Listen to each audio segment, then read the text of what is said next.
Sveiki gyvi. Šiandien mes vėl susitinkame pakalbėti apie tai, kaip padėti vyrams krizinėse situacijose. Ir šiandien kalbėsime aš, Mykolas Truncė, porų psichologas, Asta Montvydienė, Asociacijos emocinės pagalbos ir konsultacijų centro direktorė, kuri ir inicijavo šitą projektą ir konferenciją, ir advokatė, lektorė, mediatorė Jurgita Speičienė. Tai gal, Jurgita, jūs ir prisistatykite, prašau, pradžiai. Sveiki, esu Jurgita Speičienė, Vytauto didžiojo universiteto lektorė ir iš tiesų mano gyvenimas sukasi ko gero apie šeimos santykius, apie santuokos nutraukimą, apie pasidalymą atsakomybėmis po santuokos nutraukimo arba netgi santuokoje. Todėl, kad ko gero mano visos trys veiklos, tiek kaip lektorė tenka vadovauti baigiamiesiems darbams susijusiems su šeimos problematika, teisinė, o kaip advokatė ir mediatorė, vėlgi daugiausiai dirbu su šeimos bylomis, mano praktikoje tai užima šiandien dienai apie 70% bylų yra būtent susijęs su šeimos santykiais. Ir ko gero, ta ilgametė patirtis leidžia teigti, kad nepaisant to, kad civilinėme kodekse yra įrašytos lygios vaiko tėvų teisės, nepaisant to, ar tėvai yra santuokoje, ar santuoką nutraukia, ar gyvena nesusituokę, bet šita lygiatėvystė, jinai praktikoje turi tam tikrų stereotipinių požiūrių į šitą lygiatėvystę ir tuos stereotipinius požiūrius išsako ne tik visuomenė, bet neretai ir specialistai, tame tarpe ir vaikų teisų apsaugos būna, ir teismai, ir teisėjai, kurie nulemia žmonių likimą ir priima sprendimus atitinkamus. Tai va. Gerai, ačiū. Tai labai smagu. Tai tada ir prašom, pasidalinkit, ką jūs pastebėjot, kas negerai ir galbūt pasiūlysit, kaip reikėtų pataisyti. Dirbant su bylomis, tiek teisminėmis, tiek ginčo bylomis, tiek konsultuojant ir atliekant mediatoriaus funkciją, dažnai pastebime, kad vis dėlto ta nuostata, kad mama turi daugiau teisių į vaikus, kad vaikams yra geriau būti su mama, jinai pakankamai dar gaji mūsų visuomenė. Ir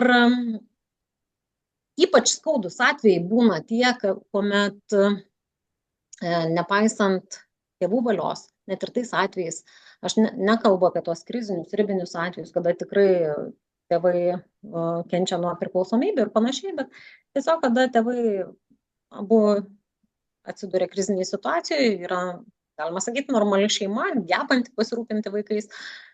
Ir tarkim, esant ginčui, vaikai ne tik, kad patenka į mamos globą, bet kartais tėvams netgi trukdoma su jais matytis, ribojamos galimybės, kviečiami antstoliai.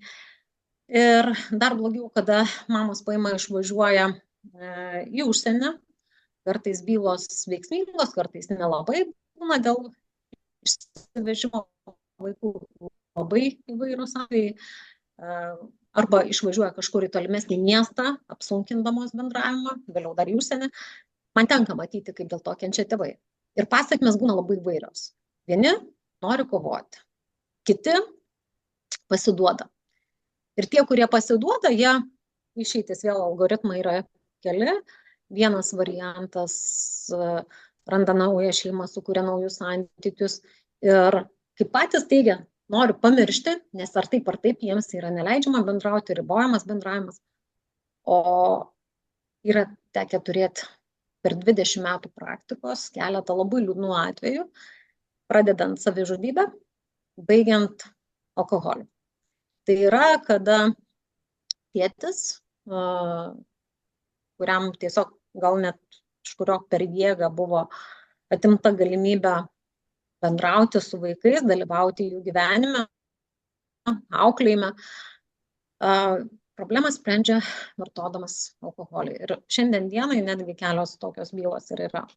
Kita vertus, ką tenka matyti, tai nepaisant tų, kurie nepasiduoda, įdeda daug pastangų, vėlgi, aišku, asmens duomenų apsauga, pavardžių negaliu, nei asmenų, kad būtų atpažinti, bet neseniai yra tekę turėti atvejį, kur tėtis dėl savo kaip tėčio teisių teismuose kovoja daugiau negu 10 metų.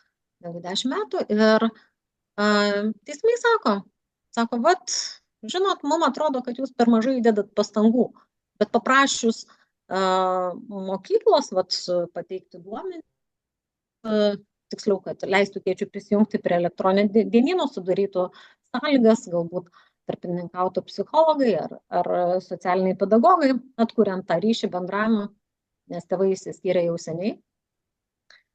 Atsakyta, kad, tarkim, vaiko mama šito nepageidauja ir yra pateikusi įvairius raštus mokykloje, kad būtent kuriais siekiama riboti tą bendravimą ir kuriais jinai neva tai nenorėtų, kad vaiko tėvas galėtų gauti duomenis apie vaiką arba atvykti į mokyklą vaiko pasiimti. Tai yra tokia kasdienybė, kuri labai liūdina.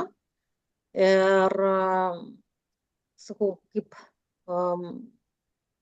pagalba tėvams šiandien dienai pagal tokią įstatyminę teisinę bazę, kokia jinai yra šiandien, tai vienas iš efektyvių metodų, kuris tikrai, manau, pasiteisina, tai skatinti poras tiek ir santykių mediacijai, tiek ir teisiniai mediacijai.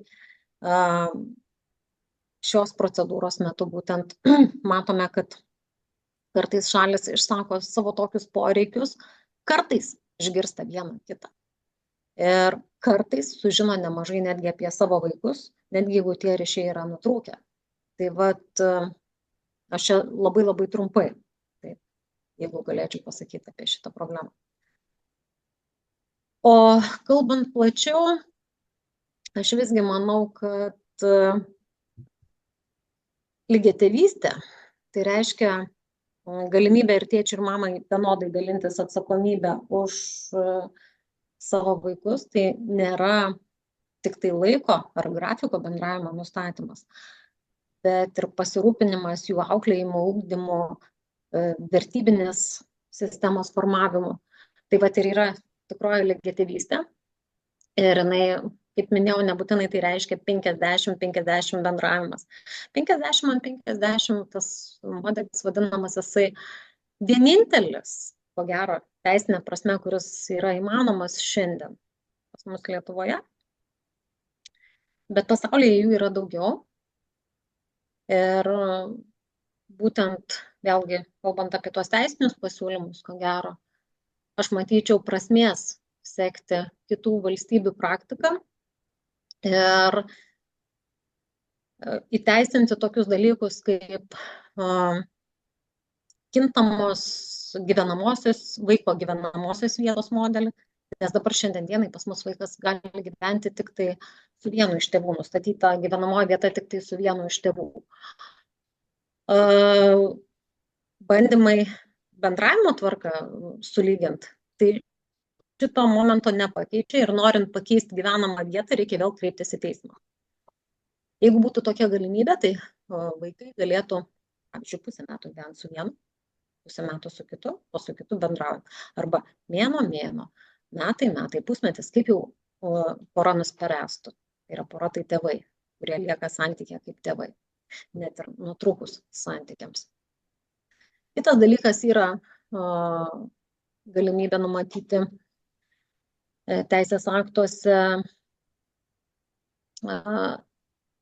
gyvenamosios vietos nustatymas su abiem iš tėvų, kuomet laikoma, kad vaikas gyvena pas abu, jie lygiaverčiai dalinasi laiką, susitarė dėl vaiko išlaikymo dalyvavimo jo gyvenimo, prisima atsakomybės, kas už kokias vaiko gyvenimo sritis yra atsakingas.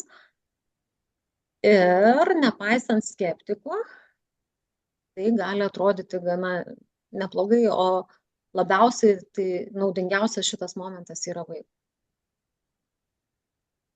Neretai tenka teismuose girdėti, kad vaikui yra geriausia turėti vieną gyvenamą vietą. Aš nežinau, iš kur tokie duomenys, bet pas mus įstatymas yra, kad gyvenamoji vieta nustatoma tik su vienu iš tėvų. Gal dėl to, nesant kažkokių objektyvių duomenų, specialistai, kurie teikia išvadas, taip ir sako, vaikui geriausia yra gyvenamosios vietos nustatymas, kad jisai turėtų vieną kambarį, žinotų savo vieną vietą. Bet kas įdomiausiai, visai neseniai skaičiau vieno tyrimo duomenis Švedijos. Skandinavijos valstybės apskritai jos lygiatėvystę labai propaguoja. Vienai atveju atsakomybės pasidalinimo, tėvų atsakomybės už vaiką pasidalinimo atveju teismo patvirtintų ir galimybių žymiai daugiau negu pas mus. Ir tarkim, Švedijoje, Upsalos berods universitete buvo atliktas tyrimas, kur buvo apklausta virš 3600 kažkiek tai moksleivių, kurie gyvena tėvams nutraukus santykius arba santuoką. Ir ką jūs manot? Išvados jos visiškai priešingos, negu kartais mes girdime pas mus. Vaikų emocinė būklė, tų, kurie turi galimybę bendrauti su abiem tėvais, jų yra ženkliai geresnė negu tų, kurie lieka gyventi tik su vienu iš tėvų ir galimybės bendrauti su kitų iš tėvų yra ribotas. Grįžtu prie vyro, sakysim, o kuo čia dėti vyrai? Galimybė pasidalinti atsakomybę suteiktų jėgų kartais išgyvent tam tikras krizinės situacijas ir vidutiniškai protingas asmuo, kai sakau, net ir vidutinių gebėjimų, bet aš nekalbu apie tuos ribinius atvejus, jisai turi kuo rūpintis, gerokai, ko gero, sumažėjo rizikos ir gelbėjimas iš situacijos alkoholio pagalba ar situacijos, kuomet žmogus nemato prasmės ir nori kartais ar atsisveikinti su gyvenimu, ar kažkaip kitaip žaloti save, žaloti kitus ir kitų gyvenimus. Vis dėlto atsakomybės už vaiką prisiėmimas kartu sukuria atsakomybę ir prieš patį save. Dėl šios priežasties būtent grįžtų prie to mes kodeksą turim. Teisės yra lygios tėčių ir mamų savo vaikų atžvilgių. Praktika šiandien pas mus jinai stengiasi judėti tą kryptim, bet realios priemonės, teisinės priemonės ją užtikrinti yra labai, labai ribotos. Ir tarkim, gerai, dar keletas praktinių pavyzdžių ir situacijų iš realaus teisininko kasdieninio gyvenimo susijusių su procesu. Pavyzdžiui,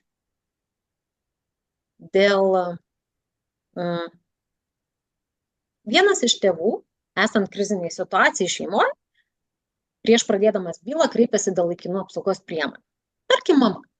Ir prašo nustatyti vaiko gyvenamąją vietą su mama ir priteisti laikiną išlaikymą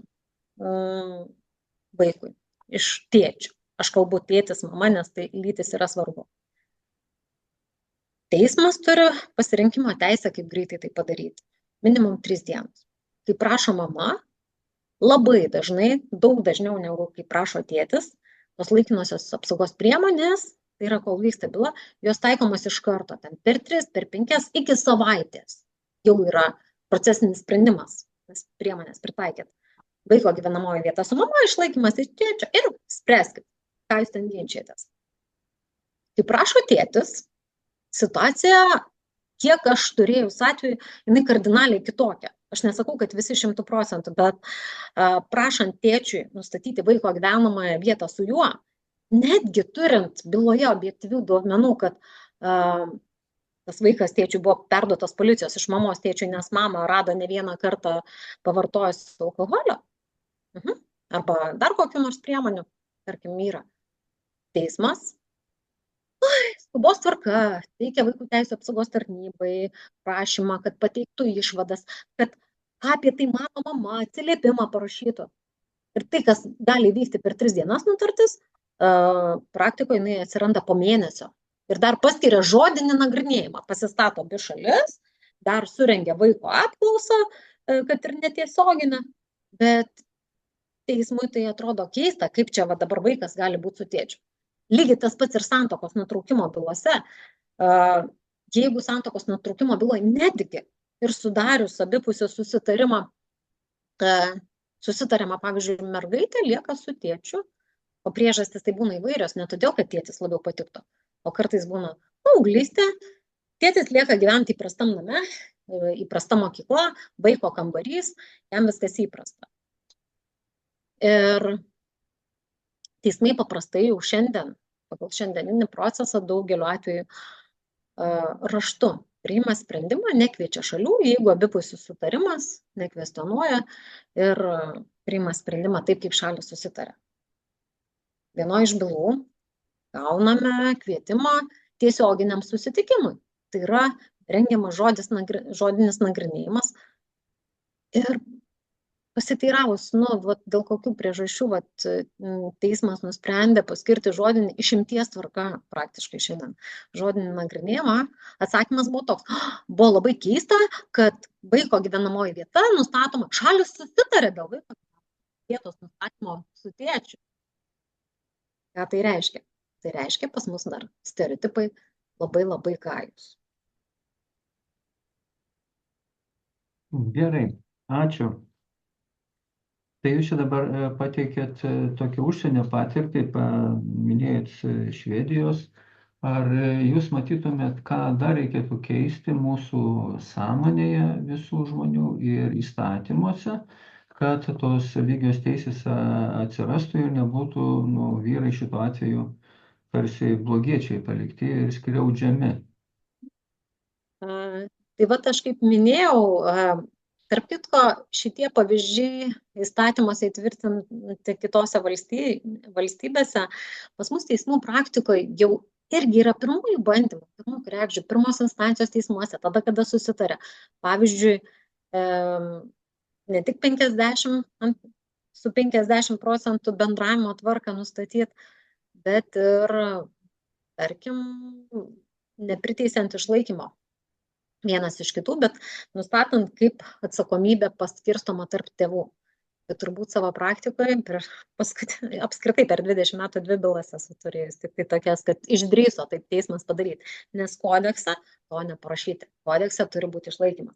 Tai aš noriu pasakyti, kad vien teisinių galimybių numatymas įstatymuose, aš žinau, kad buvo projektai rengiami ir jie yra kažkur pakeliui, bet jie yra pastrigę, kaip ir daugelis kitų klausimų. Netgi numatymas teisinių galimybių sudarytų prielaidas lygiatėvystės didesniam atveju skaičiui praktikoje. Ir tos prielaidos yra mano minėtos 2, ką norėtųsi pirmiausiai įteisinti įstatymuose, o paskui jau bandyti įgyvendinti ir praktikoje. Tai yra kintamos vaiko gyvenamosios vietos modelio, kur gali nusistatyti vieną sutartimi, kad vaikas pas vieną, pas kitą, pas vieną, pas kitą. Aišku, čia turi tėvai gyventi kažkur netoli, neturi keistis mokykla ir tų kriterijų be abejo bus, ten daug dalykų reikalinga, bet taip jie pasiskirsto atsakomybę ir vaikui turėti 2 namus, nieko blogo tame nėra. Vėlgi, kai aš sakau, šitoj vietoj, ko gero būtų naudinga ir tyrimus atlikti, nes dabar mes žinot, kai aš sakau, mes remiamės interpretacijom, net ir psichologai remiasi interpretacijom. Ar geriau 1 namus turėti, ar 2 namus vaikui. Lygiai taip pat ir koreliuoja ir antras pasiūlymas, tai galimybė numatyti teisės aktuose vaiko gyvenamosios vietos nustatymą su abiem iš tėvų. Ta prasme, kad ne su vienu gyvenamuoju, o su 2. Vėl 2 gyvenamosios vietos. O tyrimo klausimas, aišku, čia jau kitos srities specialistų darbas, bet tikrai jų reikėtų. 1 ar 2. Aišku, vaikai irgi skirtingi. Ir charakteriai, ir temperamentai. Vieni labiau socialūs, intravertai, ekstravertai, vieni lengviau priima. Bet imant didelį kiekybinį tyrimą, didelės apimties, manau, kad šitas klausimas irgi išsispręstų. Yra, kai jūs kalbat ne apie teisinius dalykus, o ką reikėtų keisti sąmonėje, aš bandau tai daryti. Vat sąmonę galima keisti tik tada, kada yra privatus pokalbis, kada nėra įrašoma, kada yra nevieša. Ir tai tikrai nėra teismo salė. Mediacija, vat irgi, kai aš sakau, psichoterapija šitiem dalykam yra vat tinkama aplinka ir vieta tai daryti.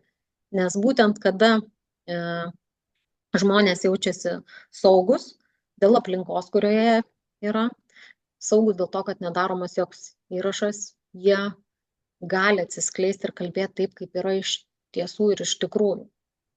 Tai vat yra dar vienas momentas. O aš dar apie tai, ką reikėtų keisti sąmonėje, aš nežinau, kaip pakeisti tėvų supratimą, kad jų karas tarpusavę, į kurį jie įsivelia, jo vertė yra, nežinau, kaip ją palyginti su ta žala, kurią daro vaikui, kai jisai patiria lojalumo konfliktą. Būtent lygiatėvystės nustatymas ir galimybė vaikui vienodai jaustis abiejuose namuose sumažintų vaiko lojalumo konflikto lojalumo, kada jisai jaučiasi blogai su vienu iš tėvų, kada gerai kalba apie kitą, arba atvirkščiai, kai man labai patiko vieno psichologo pavyzdys, kai sako, kaip įrašyti į protokolą mamos atodūsį, kuris sako, aš leidžiu bendrauti su tėčiu. Na, jeigu nori, tai skaudink man. Tai va, tai lojalumo konflikto sumažinimo vaiko priemonės irgi jau yra teisiniai svertai, yra tik tai ledkalnio viršūnė. O įgyvendinimo kelias, tame tarpe ir per papildomą pagalbą mediacijos metu, jau yra kitas klausimas. Ačiū. Aš turiu dar vieną klausimą.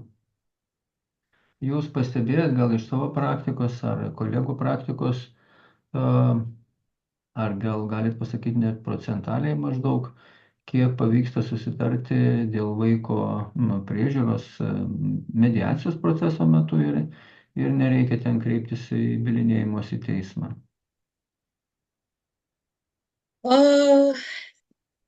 Bylinėtis į teismą reikia ne bylinėtis, o pateikti taikų susitarimą.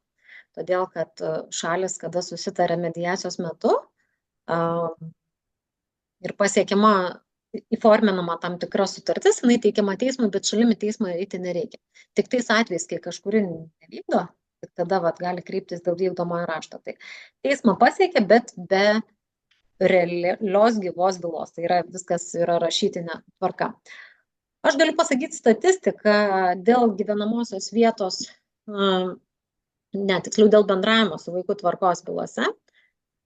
Vykdomųjų rašto išėmimas, kai aš sakau pareikalavimo, 9 kartus yra mažesnis tose bylose, kuriuose šalis susitarė, negu tose bylose, kuriuose bendravimo ir dalyvavimo vaiko auklėjime tvarką nustato teismas. Šalis ginčiasi ir teismas nustato tvarką.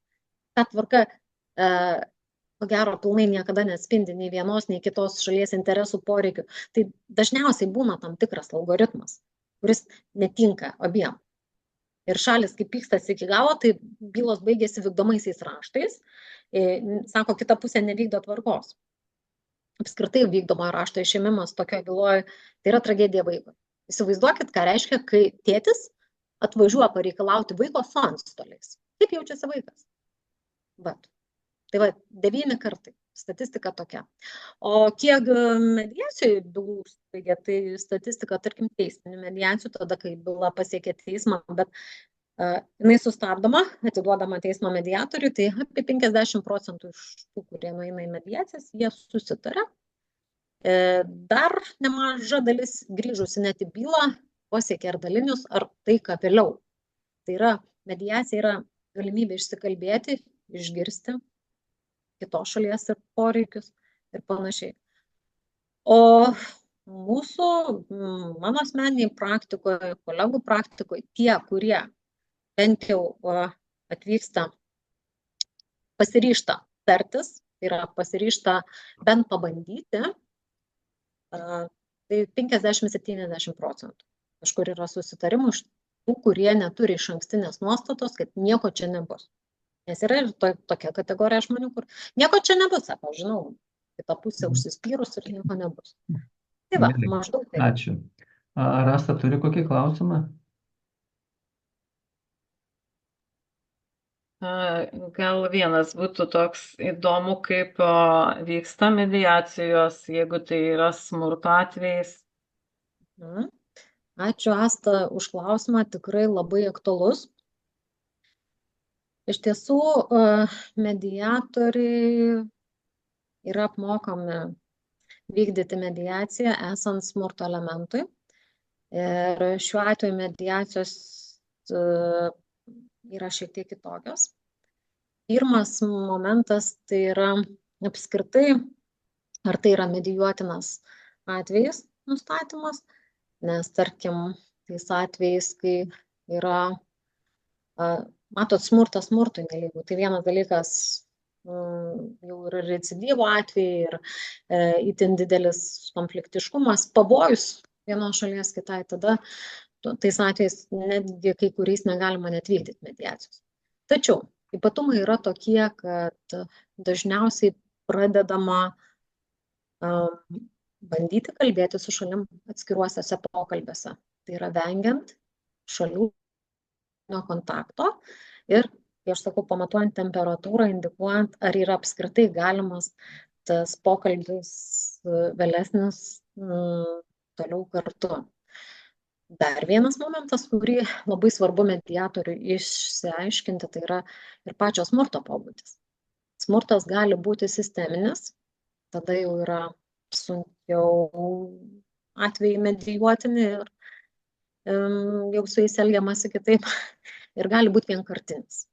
Vienkartinis tai yra, kai mes sakom, skyrybų bylose būna žmonių, kurie gyvenime niekada nesmurtauja, bet atsitinka atvejai, skyrybos, provokacijos.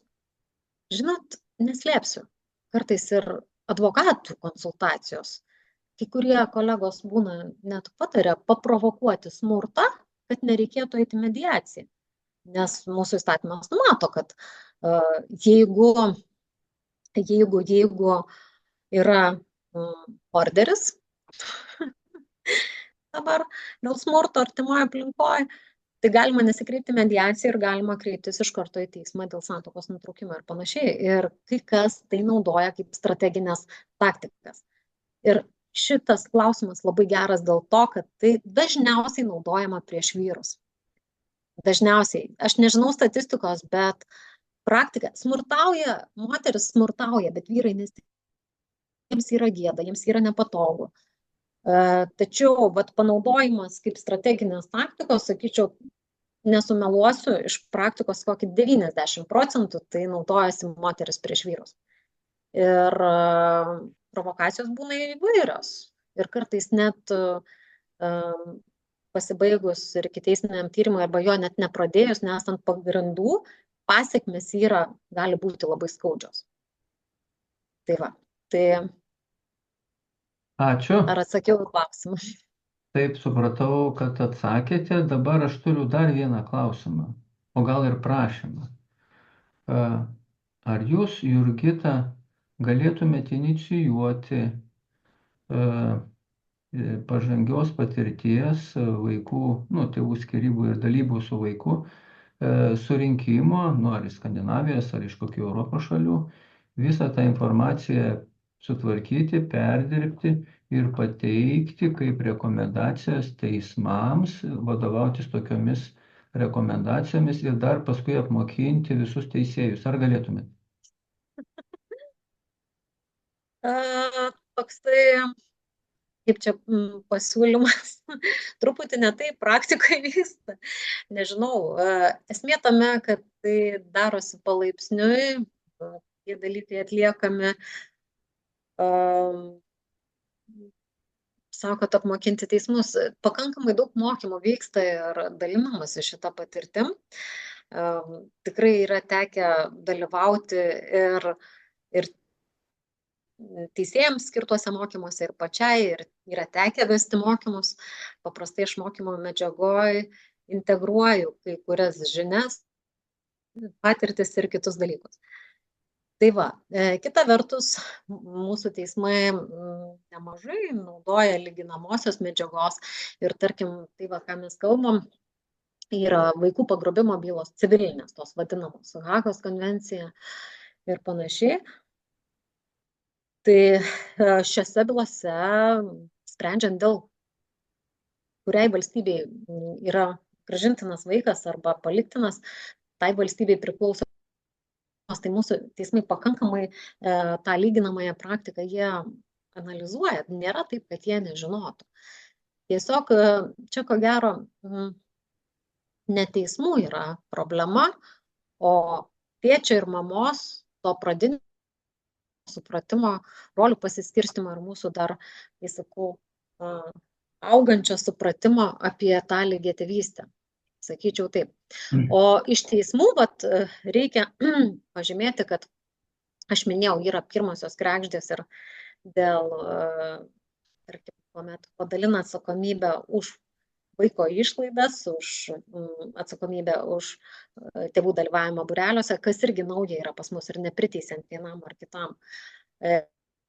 Nauja ir aukščiausio teismo praktika metų senumo, kur pasakyta, kad jeigu vaikas nenori bendrauti su vienu iš tėvų, tai vaiko nuomonė nėra absoliuti, o tarnybos institucijos turi išsiaiškinti tokio priešiško nusistatymo priežastis. Čia tėvų atstūmimo sindromą mes turim, apie ką galim dar visą atskirą temą šnekėti, kas tai yra, kur yra susvetimėjimo tėvų atstūmimo sindromas, nuo kurio irgi tėvai labai labai kenčia. Ir ta tema irgi yra susijusi su tuo, apie tą, ką mes kalbam. Tačiau aš suvokiu, kad ką reiškia kurios institucijos? Vaikų teisų apsaugos tarnyba. Jie turi tokį darbo krūvį ir tokius terminus, kad jie su tokiais tyrimais, su vienu ar kitu atveju jie tikrai neužsiima. Kartais reikia specialistų išvados. Ir tikrai teisėjai negali nustatyti, kad turėdami vaiką sako, nenoriu tėčio net matyti.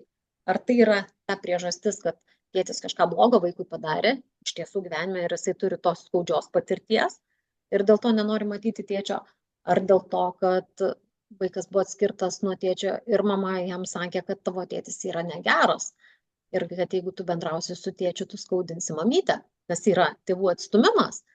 Tai kas galėtų šitos dalykus padaryti? Ačiū labai. Kol mes kalbėjom, vienas vyras nusižudė, šiandien nusižudys 10 vyrų, per metus 3300, tai aš neturiu laiko kažkam laukti, kol teismai kažką padarys, dėl to kažkaip toks noras, kaip greičiau, pašalinti priežastį, dėl kurios tai čia tėvas išgyvena, bet žinokit, kaip žiauriai yra sutraumuojami vaikai, kurie paskui užauga ir tampa tokie patys su neišgydytom traumom ir smurtauja prieš moteris ar vyrus. Tai va čia yra problema. Tai ačiū Jums labai šiandien, tikiuosi, kad išgirdot mano prašymą ir galėsit šitą uždavinį apsiimti kažkaip, spręsti pagal mūsų galimybės. Ačiū Jums už pakvietimą dalyvauti. Aš tai, ką galiu prižadėti, tai pradėti nuo savęs.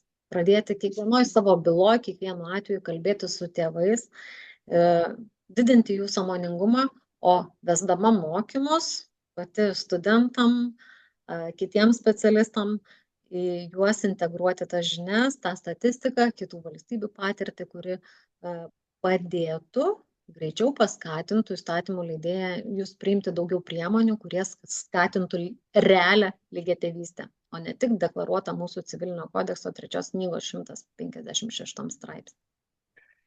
Ačiū Jums labai. Tai tada visiems. Ar Asta nori ką pasakyti? Ne, aš ir norėjau padėkoti, tikrai ačiū už suteiktas žinias ir žiūrėkim, kas toliau bus. Tai ne tik žiūrėsim, darbuosimės. Gerai. Darysim.